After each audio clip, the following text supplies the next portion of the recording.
चक्रवर्ती राजा सम्राट अशोक आणि विश्वरत्न महामानव बाबासाहेब आंबेडकर यांच्या कार्याला विचाराला विनम्र अभिवादन।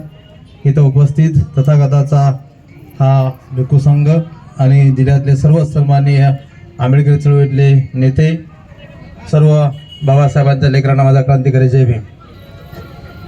या आंदोलनाच्या माध्यमातून आम्ही समस्त या देशातले बौद्ध लोक, बौद्ध भिक्खू इथल्या सरकारला आम्ही विनंती करत आहोत, संवैधानिक मार्गाने आंदोलन करून, संवैधानिक मार्गाने मोर्चे काढून, संवैधानिक मार्गाने निदर्शनं, धरणे आंदोलन करून इथल्या सरकारला आम्ही विनंती करत आहोत की ज्याप्रमाणे या देशामध्ये प्रत्येकाला आपल्या धार्मिक स्वातंत्र्याचा अधिकार आहे, तसा आम्हा बौद्धाला देखील आमच्या धार्मिक स्वातंत्र्याचा संवैधानिक अधिकार आहे आणि त्या अधिकाराच्या नुसार आम्हाला आमचं जे बौद्ध विहार आहे, ज्या ठिकाणी या बौद्ध धर्माचे निर्माते, या बौद्ध धर्माला जन्म घालणारे तथागत भगवान गौतम बुद्ध यांना ज्या ठिकाणी बोधी प्राप्त झाली, त्या ठिकाणी जे आंतरराष्ट्रीय दर्जाचं स्मारक, या देशातला भूमिपुत्र तथागतांचा अनुयायी मौर्य सम्राट अशोकाने जे बौद्ध विहार निर्माण केला आहे, त्या विहाराचा जो ताबा आहे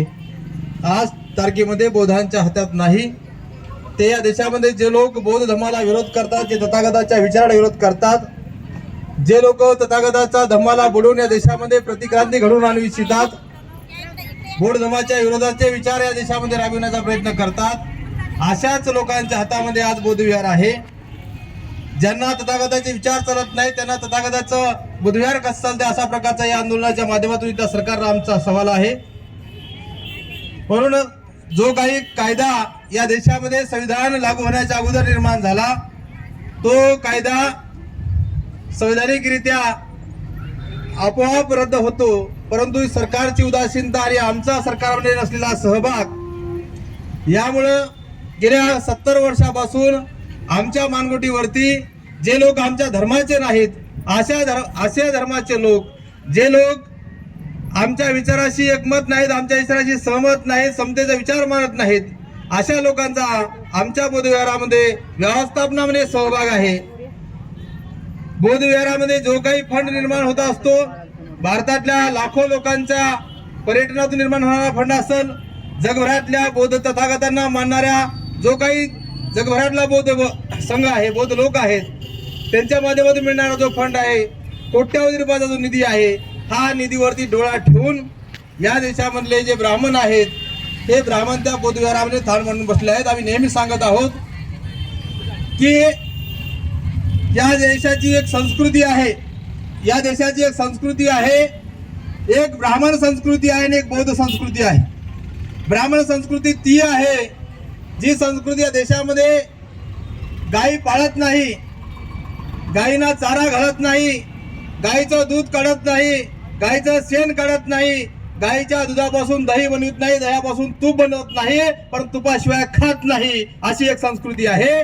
आणि दुसरी संस्कृती आहे बौद्ध धर्माची, जी संस्कृती या देशामध्ये बौद्ध तथागताची संस्कृती गायीला वाचवण्याची गोष्ट करते, तथागताची संस्कृती गायीला वाचवण्याची गोष्ट करते, गायीला पाळते, गायीला चारा घालते, गायीचं दूध काढते, दुधापासून तूप बनवते, पण तुपासोबत खात नाही।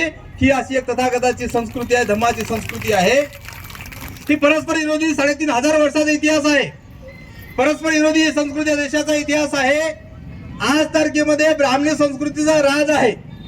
एक काळ या देशावरती आमचं देखील राज होतं, आम्ही बौद्धांनी, आम्ही आज देशातल्या नागवंशांनी या देशावरती 1000 वर्षापेक्षा अधिक राज्य केलेलं आहे। आम्ही या देशामध्ये 1000 पेक्षा अधिक काळ राज्य केलेलं आहे। आज आम्ही गुलाम आहोत, आज आम्ही शासक नाहीत, आज आम्ही गुलाम आहोत, आज आम्ही शासक नाहीत। जे शासक आहेत एक काळ आमच्या राज्यात गुलाम होते। आज सम्राट अशोकाच्या राज्यामध्ये असा आदेश होता,